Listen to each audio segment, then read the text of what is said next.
if I don't get it right. So you asked why they didn't just choose the option of above ground storage. Well, the committee was headed, so the decision was really left to the House of Lords Science and Technology Committee. They don't make they're a parliamentary committee in the Lords, so they don't make a final decision. But they were headed by Lord Flowers, the late Lord Flowers, who'd originally advocated deep disposal. And their view was that the Nirex Inquiry had been a mistake and that they wanted deep disposal. So they had a very entrenched view before they start what they wanted to do. Now, if you ask about the government, why did the government endorse that? Well, I think it's mainly to do with the decision about new nuclear reactors. So they wanted to say that nuclear waste was safe, that there was a known solution, and that everything was sorted and fine. So they didn't want anyone kind of leaving that policy open-ended. So that's when the pressure really came on to say that deep disposal was a safe option. But I think the key question for here is whether you're in favour ultimately of deep disposal, or if you agree with me that there are very significant uncertainties and that we can't choose that option now. Either way, there are people that believe both those things who say you shouldn't put it here because this area has been ruled out as geologically unsuitable.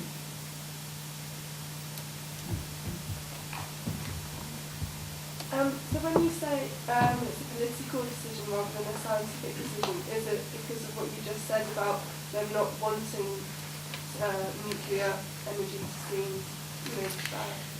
What I mean really is about the site selection. So what I was referring to then was the specific decision to come back near Sellafield. So I didn't go through the earlier processes of site selection that Nirex had been through. So basically there'd been 3 rejections already, or this was the 3rd rejection of any plans to dispose of nuclear waste. They'd tried several times going around the country, and people wouldn't accept a repository. So there was, so the decision basically was, well, let's go to Sellafield because people near Sellafield will accept a repository. But the problem, of course, with that decision is that if it's not geologically suitable here, you really can't justify that approach. So if you, everybody agrees that a priority for these wastes must be to make them as safe as possible. So science does not give you a single answer. There are many scientific disputes, but there is, if you like, a scientific consensus amongst most of the geologists who've looked at the area, and from the inspector and from the county council originally and from the Copeland Council, that this is not the right place to put it. What do the local councils have to gain by having the repositories? Okay, so the question is, what do the local councils have to gain? Well, they've been made some promises, which I'm rather sceptical about. So one promise is basically that there'll be a new reactor and jobs associated with that reactor. And I think most people here are probably becoming increasingly sceptical about that promise, because there isn't actually the money or the investment is actually very unlikely to happen, in my view. And they have different views, but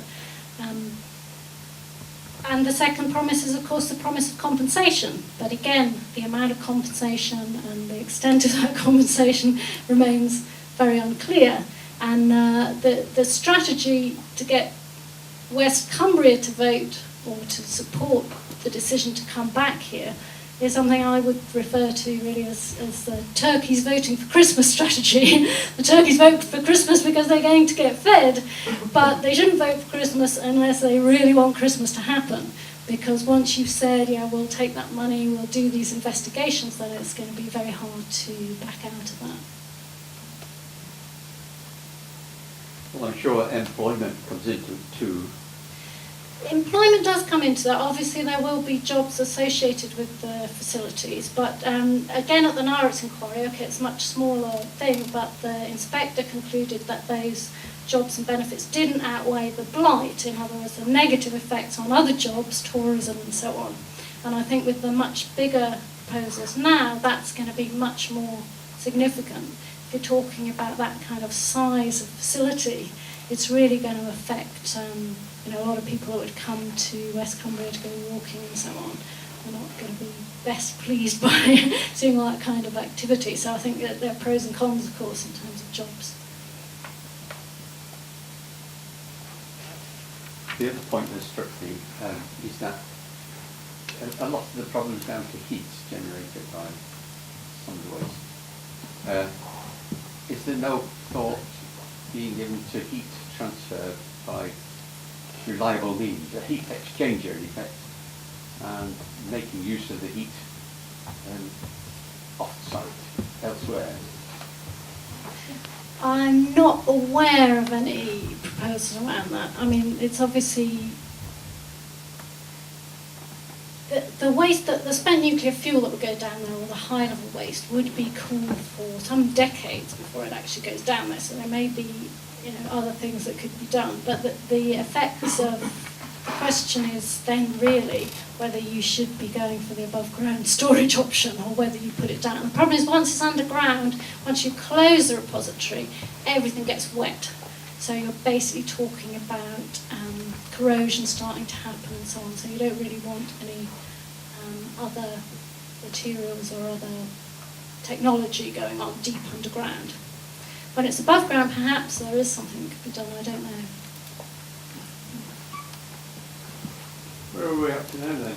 With regard to Cumbria County Council and Corporate? Well, other people here can probably say more about that. The question was, where are we up to now? I don't know if you want to say something, Marianne.